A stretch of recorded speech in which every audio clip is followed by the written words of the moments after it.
Recon Athlete Podcast is brought to you by Kreitz Market, The Social, and Focus Fit San Marcos. All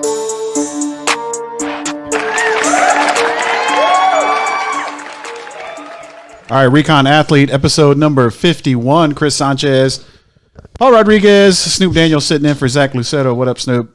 What up? What up? What up? What up? Yeah. Man, look at this candy right here in front of me. Yeah, shout out to the Three Stooges. Yeah, that's what's up. Hey, so shout out to Zach. I think said he was going to a concert tonight. Yeah, I didn't see the band name or anything, but I definitely saw the he just said concert. Yeah, he said concert. Do you know where he's Rebecca Black. No. He sang Friday. Who's that? No. Is that what it was? No. The reason you say that is because there was like this YouTube on my YouTube feed, this like I don't know what are they called? Where they like post? They're not. It's not a video, but it's basically like a some kind of card. Yeah. And the card basically was just like, hey, remember this face 10 years ago? This is what she's doing now. Blah blah blah. It was Rebecca Black. It was Rebecca Black. So I don't know. The universe kind of aligning. Yeah. Okay. That's what's up. Weird. I was just joking. But if it was, that would be so dope. If it was because of the irony, it would be hilarious. I don't even know who they're all talking about. You don't remember that song? It's Friday. It's Friday. It's annoying as hell. Nah, bro. It's probably a good. It's probably a good thing. Okay. But maybe I'll check it out after the pod here. Y'all gonna have to show me. Okay. On the way to the boulevard because it is my birthday week. Yeah, we celebrating birthday month. I've decided it's my birthday week because I put it on Facebook.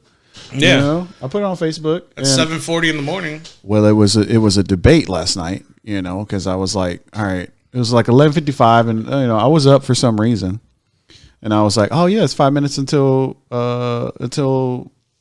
midnight till Wednesday. Next Wednesday is my birthday, February 19th. So I was like, it's your last week. It's my birthday week, right? Yep. You know that, and that's what I thought. So, so that's what I said. I was like, it's my birthday week, and I was told, nah, it's your birthday week starts on Monday. Says who? I don't know. Is that mic on? Oh, me? Oh yeah. Oh, sorry. Yeah, no, you're on. My bad. I am in space, but no, you are.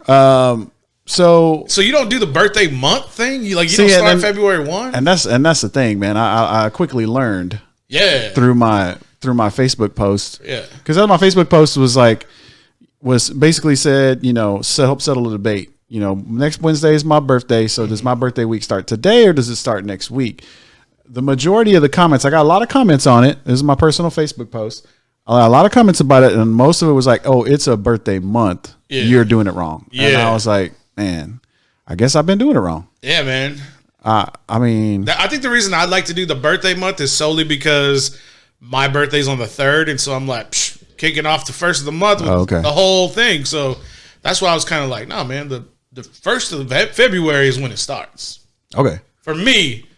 But I mean, I don't know how you roll, but now you're learning, I guess. I mean, yeah, it took me 40 years, but apparently I'm gonna have to start next. I mean, I've heard the whole birthday month thing, but I thought that was more for females. Yeah. I was gonna say, I mean, that's more like a female thing, but I don't get the first of the week. I don't get the first Monday or birthday week. It's like 3 days in, son, your birthday. So and this year, it's my 40th birthday. I'm old. You know what I'm saying? I'm not that old, but you can see the gray up in here, and so I was like trying to I'm trying to do it. Try to celebrate. And my birthday's on a Wednesday, which is like the only other lamer day than a Wednesday is Tuesday, right? Because if it was on a Monday, at least I could take that Monday off and have a 3-day weekend. Thursday is like the party is Friday Junior, so you can at least get the party started on Thursday. You know what I'm saying? Like pink. Yeah.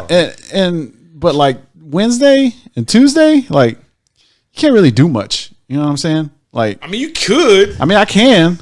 I mean, I'm probably going to go to the boulevard and go, have a little nightcap after this. But I don't know. It's just kind of an odd day, especially a big birthday like your 40th. You know what I'm saying?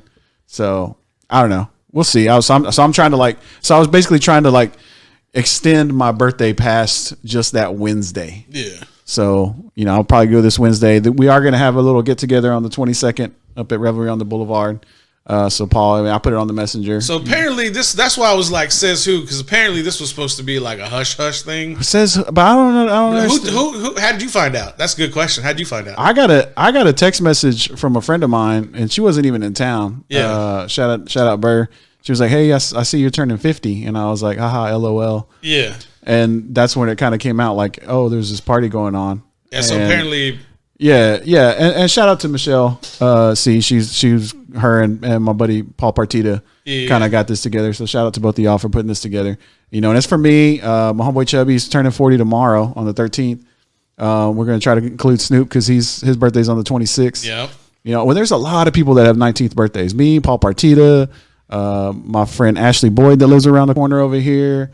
Our buddy AJ we grew up with, Carson Rogers. I mean, there's a bunch of people that have February 19th birthdays. A bunch of people have February birthdays in general. So yeah, the 22nd, we'll be over at Revelry on the Boulevard. Shout out to the Lockery boys. So we'll be hanging out, and celebrating that birthday. But I'm gonna try to like do some things up until my birthday next Wednesday and then beyond. So, we'll be celebrating. YOLO. Yeah. Right. Life is good, baby. Mm-hmm. Life is good. Yeah. I'm not trying to be morbid, but if you're Kobe Bryant and you can see in the future like that you would only live to be 41 or 42, right. Yeah. No. Terrible to say. No, but that's a great point. That's a great point. And shout out to Wes Washington. Just says you're old, dude. Free drink at the boat. Yeah. Shout out Sam's Boat. Shout out to Wes.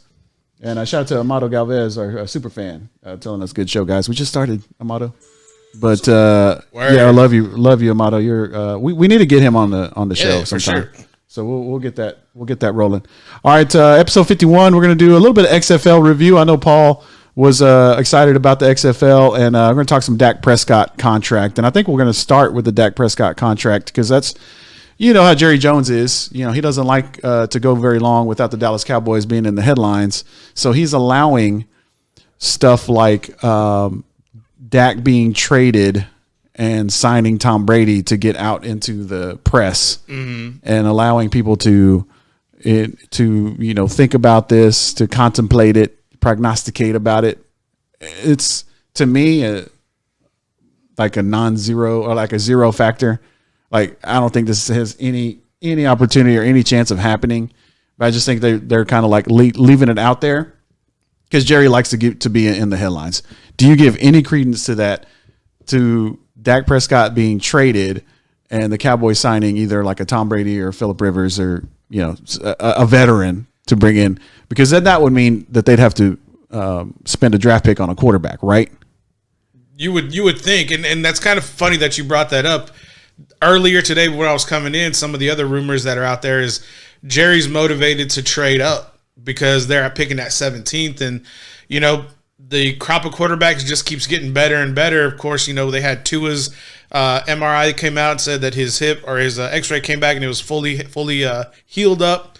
I think you mix in the top flight quarterbacks that have been in the league last year. So like names like Drew Brees. Then you have, of course, Tom Brady, Phillip Rivers, and Dak, who's kind of sitting in the wind with the Cowboys, and Dallas is kind of just formulating some leverage because Dak has all of it right now. Yeah. And so to kind of gain a little bit more power, I really think that for whoever put out information or whoever gave information to Michael Irvin to say they're highly considering this, I think that's great. I think it's a power play. Of course, it's a news story to control the narrative a little bit. Mm-hmm. But all Dak has to do is just sit back and get franchise tagged, and that's probably what's going to end up happening. But it's a great storyline. I give it a little bit of an opportunity to happen for a name or for a draft pick. If we'll kind of combine those two, I mean, hell, could Jerry Jones trade up to 4 or 5 and land Tua?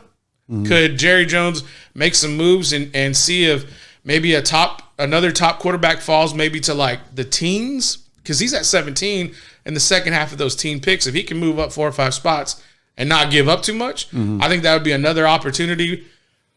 But if Jerry's smart, franchise Dak. Right. The story's already kind of come out with Mike McCarthy saying, I don't want an older guy. I don't want that guy and all of his habits to come in so that he has to learn my system. Let me control Kellen Moore. Kellen Moore will get Dak Prescott up to speed when he comes into camp because he's not going to participate in non-mandatory workouts and OTAs. Right. For what? He's not getting paid. Now, if he gets a contract, it's a different story. But I really like the fact that Dak has all the power. If you let this get out of control with the franchise tags, meaning if you don't get a deal done within this 2020 season, I would cut bait with Dak Prescott if I was Jerry Jones and go after another high top flight quarterback in that 2021 draft that's going to be coming out with a lot of talent coming out of the college ranks. So it's going to be a lot of ebb and flow. Jerry's going to try to control what he can control, and I think Dak Prescott just needs to chill. There's even times where they're saying, well, should Dak even play? Because if they want him on the roster, they're going to franchise him. Right. So just hold out. Right. Collect $27 million. The whole season? The whole season. If you're not getting what you think you're valued at, Dak Prescott made $2.5 million in his rookie deal. He made $2.025 million in this past season. I mean, he was working for pennies compared to his production. Right. I mean, he's not a top 10% quarterback. He's top quarter, 25%, top 8, top 9. I understand he wants to reset the market. Well, Patty Mahomes is going to do that next year. That's true. So my deal is, Dak, go get your 35, 38 in that range. Get your check. And if I was Dallas, I could say, here's a 2-year deal. $70 million guaranteed. Bye. Right. And I think that would be the smart play because, I mean, it's almost like Dallas Cowboys and Jerry are kind of at the points, saying that the Dak Prescott experiment is over. I mean, to me, that's kind of what's happening right now is, Dak's put in his time and they might not be, and this could be something that's coming out of the McCarthy hire. I mean, maybe McCarthy's not a fan of Dak Prescott. Maybe he's thinking, you know what? I don't know if I can make this kid into a champion. He's unproven in the system. Right. So, I would rather, try to get a draft pick next year, like you said, do something. Because it's going to take a couple years. I mean, we're going to be in a rebuilding phase, unfortunately, as Cowboys fans, it might be a rebuilding year this year. I don't know. I hope not, but it could be with the new coach, new system, pretty much new everything as far as the offense goes.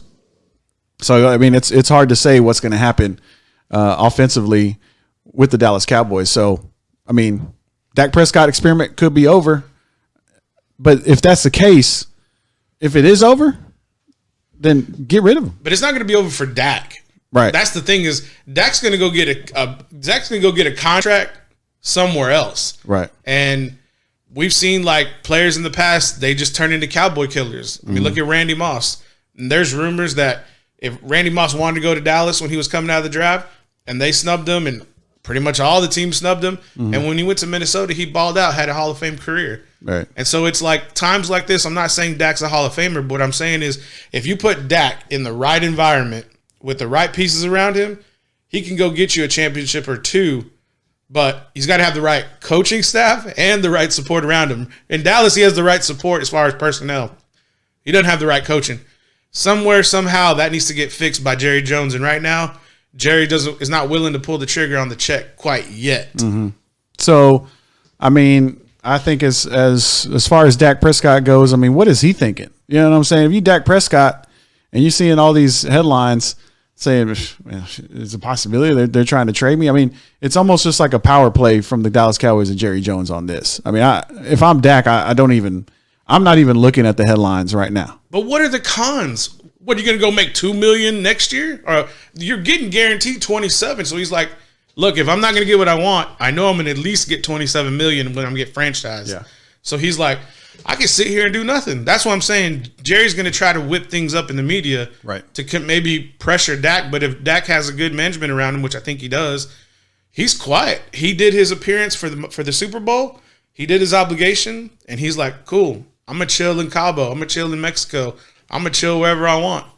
I'm sure he's got a good trip coordinator planned out with the person with the friends of Ezekiel Elliott. So who knows? I mean, it's going to be something that I don't think the deal gets done. They go into training camp. They get through training camp preseason. And if Jerry wants the deal done, then he'll get it done. But I don't know if Dak plays. Really? I don't know if he plays. I just don't see him. He doesn't have to play. Who's our backup quarterback? Cooper Rush. Cooper Rush? Yeah. Wow. Really? I mean, they find undrafted quarterbacks and turn them into superstars like Romo. I mean, yeah, but I don't know if I put Cooper Rush in there with Tony Romo. But I guess, I mean, I don't know. Like, it could be. You never know. If Phillip Rivers could be on the street week 1, and they pull him in and give him a 1-year contract. I mean, and I'd almost be more comfortable with Phillip Rivers than Tom Brady. Drew Brees, if he says, okay, well, I think I'm out, and he clears waivers because they have to sign by March 18th, I think. Right. That's when the free agency begins. If they're available, I mean, would you pick Drew Brees? I would in a heartbeat. Out of those 3, if Tom Brady's not available, which I don't think he would be, right? If it's Phillip Rivers or Drew Brees, I'm taking Brees. I like this debate real quick. So Phillip Rivers, Drew Brees, or Tom Brady? Jubies. You taking Jubies? Yeah. Every time. I mean, I don't like the way Tom performed, and I've seen this past year. I know he didn't have weapons around him, but I know what Drew Brees did with weapons around him, and you have that in Dallas. Okay. Complicated offense coming from Sean Payton. Learns the system. I'm sure Drew Brees is a smart guy. He got enough experience. Takes it incrementally. Packages get introduced incrementally over the season. Tell me he wouldn't make Amari Cooper into all-pro receiver. I mean, that's a possibility. I mean, but the Cowboys have to do something because Wes is a big fan, and he was on here. He said Rush is trash, so he says hell no. I agree with him. I saw preseason games, and I mean, I'd have to agree with him too. But so the Cowboys we have to do something. They have to do something. They can't just let Dak sit out, hold out. I guess you're right. I mean, Dak's got all the cards right now. He does. He's got all the cards. So unless the Cowboys do something crazy, or I don't even think it's crazy, but do something rash, like, trying to sign Tom Brady or Phillip Rivers, or going out there and trying to, trade up and get a high draft pick to get a good quarterback, which there are some decent quarterbacks. This is a good quarterback class. There's some more in 2021, like you mentioned. But I mean, I think you're right. I think Dak Prescott right now is sitting pretty. I don't think he's not worried about anything. Yeah. He's not going to lose anything as far as compensation. I mean, if he goes out and tests the market, he's going to get picked up for what the market says he's worth. And right now, that's not what Dallas is willing to pay him. Right. So, same thing. Tom Brady's doing the same thing. The GM, Bill Belichick, is saying, no, we don't think you're worth $30 million a year. I promise you they'll think he's worth $30 million a year in Dallas or in Los Angeles Chargers. Mm-hmm. I mean, I'm just saying, if you're telling me you can put Tom Brady in a system to where he could be successful and put fans in the seats, go to Los Angeles. If you want to shock the world and and put hyper polarizing news out, go with Dallas. Yeah, I mean, because they'll be talking about if Dallas doesn't mess this up, they'll win 2 Super Bowls in a row. Yeah, and Tom Brady will retire at 45 and ride off the sunset with 9 rings. I mean, yeah, that would be pretty amazing. I just want them to win more than one playoff game. That's all. As a Cowboys fan, do they win more than one playoff game with Tom Brady? Yes. How many do they win? All of them. They win a Super Bowl. They win all of them. You said in the first year. In the first year. Okay. What about Drew Brees? Yes. Snoop just says yes. They do back. I think they do back to back. I think they do back to back Super Bowls if Drew Brees is the quarterback for the Dallas Cowboys. But I don't see Sean Payton letting him get away unless he just retires. Right. Okay. Well, we'll see. We'll see. It's not close to being done. So we still have a month, and you got 1 month, one more month, and we'll find out. So the Dak Prescott saga will continue. All right, Recon Athlete, episode number 51. I want to shout out everybody that joined our watch party so far. Let me go back. Shout out Wes, of course. Velma, Eric Partita, Julie Galindo, of course, superfan Amado Galvez. He's giving us some non-district matchups. We have to put these down and talk about them later. Josh Brown, what's up, Josh? Rodney Rodriguez, Michelle C, Albert Rodriguez. Hey, happy birthday, bro. Robbie Laws, and of course Snupe Daniel. And Wes got one more thing to say about Dak. He says sign Dak and don't have him throw it 50 times a game.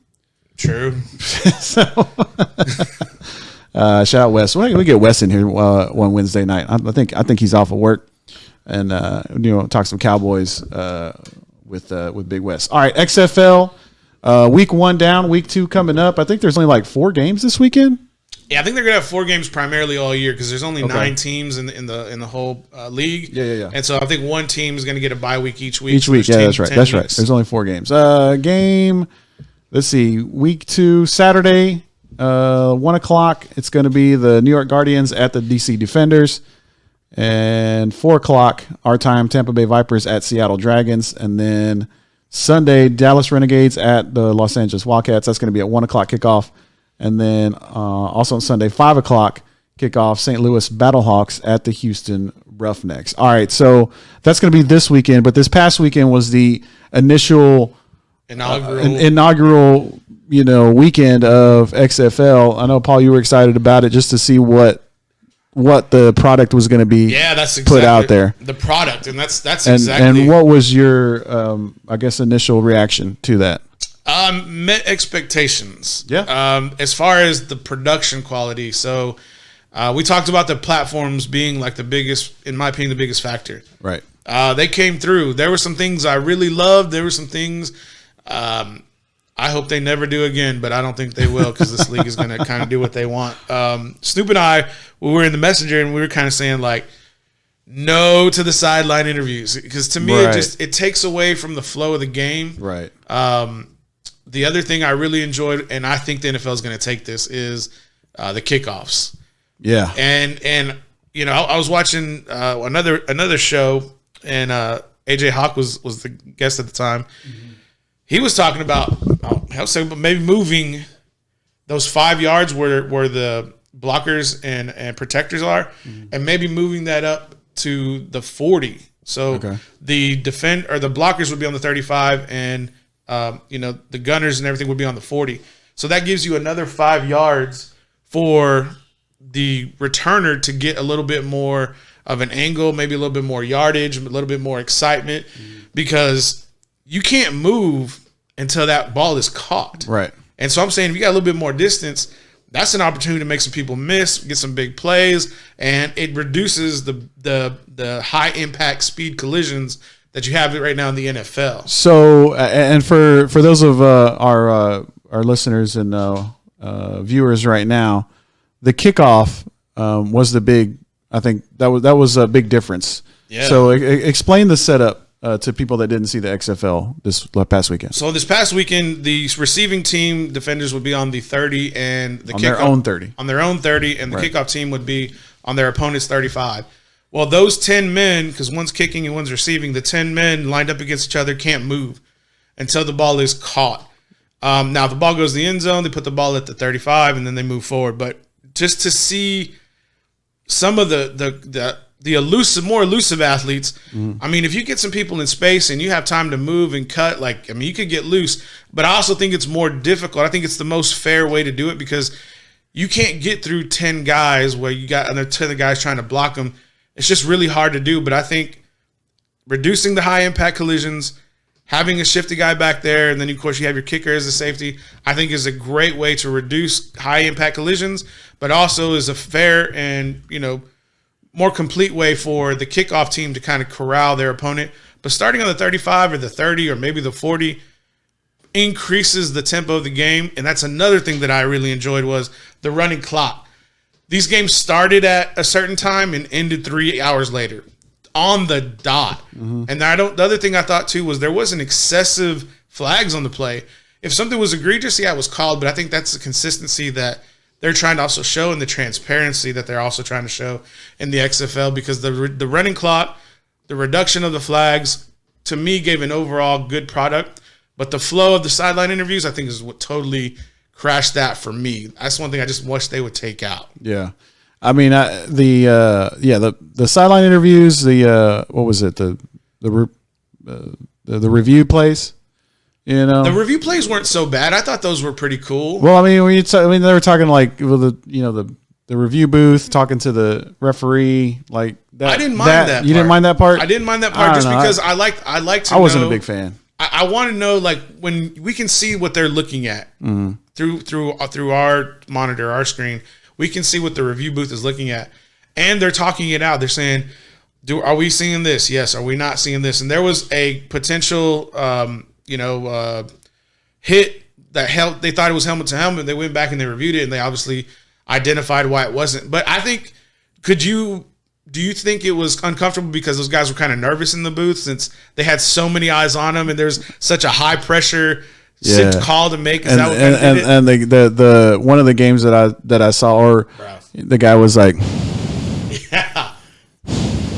He was straight up breathing in the microphone. That's me. That's how I do it my early years. Breathing on the mic. I was like, hey, one of the producers need to get up on. Well, maybe because it was on the main screen. I think what they should do is keep the main focus of the camera still on the field, and then have the guys maybe on blocks. Because when you have it dominate the screen, it feels like it's moving away from the game. Yeah, and it halts it. So I don't know. Yeah, I mean, something as simple as that. I mean, it's really just a small, minute details. Yeah, can change everything. Yeah, the presentation of it. Yeah, I mean, and that's the producers. That's the directors in the truck outside. Like, show the players on the sidelines.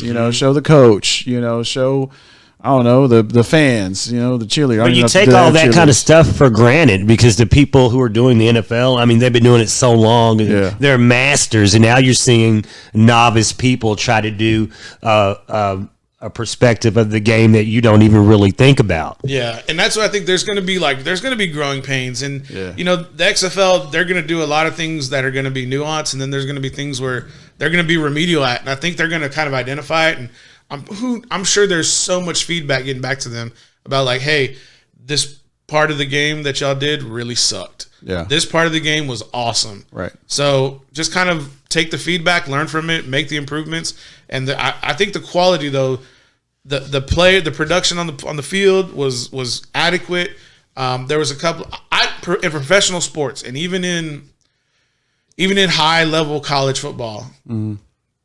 We all go watch high school football. If we see guys, and this is the higher levels of high school football, if they don't overthrow receivers, why are y'all overthrowing receivers? Yeah, that's true. So when I see that in a professional setting, I get extremely irritated with that, and it's something for me comes down to like a discipline or technique, and it's like you're a professional, your technique and it should be sound. There shouldn't be any kind of flaws in that area. So that's the only thing I really was upset with, and I guess you could probably say, well, Garoppolo overthrew the guy in the Super Bowl. Yes, it was irritating. Yeah. So that's the only thing I didn't really like, but they have great athletes out there. They're not top flight athletes, but I mean the product, the level of skills was I think pretty equal across the board. And then you have some teams, I think with just the scheme, like Houston, they just ran away with it with that June Jones air raid offense. Yeah. And I mean, from what I saw, I thought, I have to agree with you, the skills players, I think we're on par with what you might see. Maybe not at the NFL level, but pretty close to it. I thought maybe not the quarterbacking, but I thought that the overall the presentation was okay. Then like you said, the sideline interviews, especially when they ask too many questions. It's like ask one question. Yeah, not three. Yeah. Don't ask three questions. I'm like, after the second one, I was like, ooh. And then he asked another one. I'm like, oh my God. And then, I better chill. Yeah. Like for real. Like just ask one question and then ask the other dude a question. If you're going to do, two at once, and then just get out. And then it needs to be quick. Yeah. It's not like a sit down interview. I mean, again, it was the first week, but that's what I felt like. It's like she was like giving him like Barbara Walters 2020 interview, like in between plays, trying to make him cry. Like, why'd you drop that pass? Yeah. You just lost a game. And then man, I got it. This like turned me up. Okay, so this one lady, I'm not trying to say it's all like women broadcasters, but she asked this player like three questions in one. Yeah, she was like, "What was it like to be out there for the first time and then run for the touchdown and then find your teammate and?" and said hi to your mom. I mean, it was like a 5-pronged question in one question. And the dude was like blown away. He didn't even know how to answer it. He's like, whoa. Yeah, because you're out there playing football, man. You're not trying to answer questions on the sideline. No, I feel you. But he's like, you probably never been asked those many questions either. Yeah. He's like, what? Yeah. Like, who are you, lady? I'm trying to play football. Yeah. What was it like to run that touchdown and be the firstborn child from your hood to make it today? It was something like that. Yeah.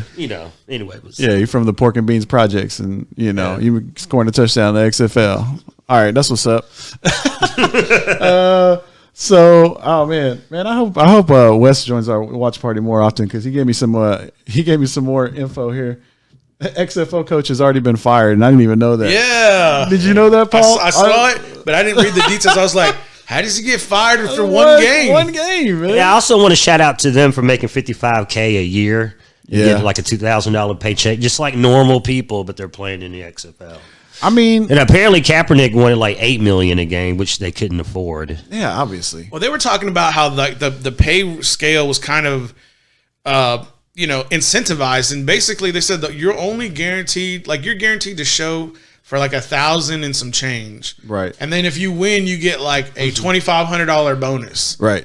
But if you're like one of the big name quarterbacks that they're high profile, I think Landry Jones and I think Cardell was also another one of their Jones. There's too many Joneses in here. Yeah. So it was just kind of like, how are you going to pay these guys, saying close to $500,000 as a quarterback, and your regular guys are getting $1,000 game check, potentially $3,500, for a game check, and then we're not talking about fees and taxes and whatever. Yeah, depending on where you live. Yeah, I mean, you could wind up with $1,000. Yeah, and I hope they're covering their health bills and giving them. I would assume you would have to something as a payroll and benefits director. I would hope that they would have benefits paid for. Nah, fam. You know what I mean? Like cover the you cover break the your thing. ankle, you go yourself. Like, man, they gave me this whack ass HMO, yo. They signed everybody up in the federal marketplace. They say, come over here. This is a party orientation real quick. Fill out these questions on this online app. All right, Recon Athlete, episode number 51. Talked a little Dak Prescott contract and a little XFL review. Shout out to everybody that's joined our watch party here. Shout out Matthew Griner, Anthony Lopez, Mandy, Vanetta Partita, John, my cousin. Let's see who else joined us. My cousin Tina Gonzalez-Zumwalt, Holly Garza, and Francesca Alarcon. And your family comes through, Chris. Hey, man. They run deep. It's the fam, dog. Yeah, shout Sanchez out. Family, shout dude. out. Hey, I'm going to tell you, man. That's why people that meet me, like, that don't know me, people that do know me, they know I got like 100 cousins. Like, yeah, that's dope. I literally do have like 100 cousins. I mean, I would say I got like 50 or 60, like, first cousins, and then like second cousin. I mean, like it's crazy. It's crazy. The gente, bro, they come through though. That's what's up. Yeah, and hopefully they'll come through again. Don't forget, April 26th is going to be our next live show at Kreitz Market. Shout out to Kreitz Market, The Social, and Focus Fit San Marcos for sponsoring the Recon Athlete podcast. And we're going to be back at Kreitz Market on April 26th in the banquet room. Mm-hmm. We're going to have some special guests. We're going to try to get some players from Lockhart Lions, San Marcos Rattlers, hopefully, and then let's shout out. We might have some players come from all over Central Texas. Yeah, so right now we're in the planning phases for that. Right. We're gonna have some door prizes at the show to incentivize some folks to kind of come through. Mm-hmm. We're gonna have some really, really good music out there. It's gonna be the Jesse Stratton band this time. They're gonna be there. So they will be there. That's confirmed. And get you some good barbecue. Hit up King Kalunga, get them orders in. Yeah. What's up, Kalunga? I know, baby. Where's he at? He's been under the weather this week. I talked to him. He's not feeling so good. Man, they got these coronavirus out here. Oh yeah. So I'm not saying he has it. I'm just saying that there's some wicked stuff in the air, and I don't know what's what. So I'm just trying to wash my hands everywhere I go. Hey, man, I told y'all I got sick for the Super Bowl, and then Steve got sick for a little while, and Zach's been sick. Zach's been sick. Well, Zach's just sickly. He's just like Tiny Tim. Your boy over here, man. I don't know what I'm running on. I'm trying to keep it away. Yeah, I don't know. You washing them hands. That's how you do it. That's how you do it. All right, let's go ahead and wrap this thing up, fellas, for episode 51. Episode 52, of course, coming up this Saturday, 10:30 a.m. on Facebook Live. Zach is going to give us some homework. He did last week. He gave some homework to do a little bit of research for some University of Texas signees. We talked to some Xavier Alford. You talked Jaden Hullaby, and Zach talked Prince Dorba. And so this Saturday Zach's gonna put together a list of the signees for Texas A&M Aggies, and he's gonna assign us one player to do a little research on, watch some huddle film and kind of make our assessment of that player. I thought it was great. I thought it was fun. It's just really cool, because there's so much video out there of these recruits. Yeah, so much content.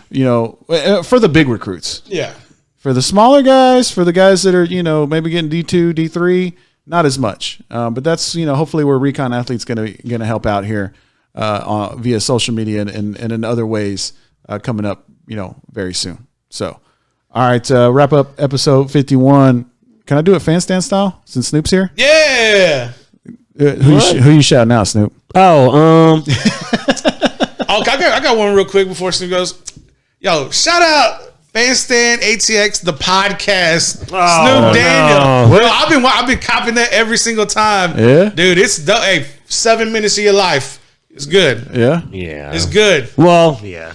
It is good. Look at Snoop. I'm just playing the corporate game and try to build my value. So it's not too hard. I'm just talking about basketball and stuff like that. But shout out to you, Chris. 1 week birthday. Thank you, brother. Tonight. And I don't know. Let's go get inebriated. Snoop's ready to party. I did a little bit last night already. So, I'm just going to go hang out for a little bit. Paul, who you shouting out, brother? I'm shouting out.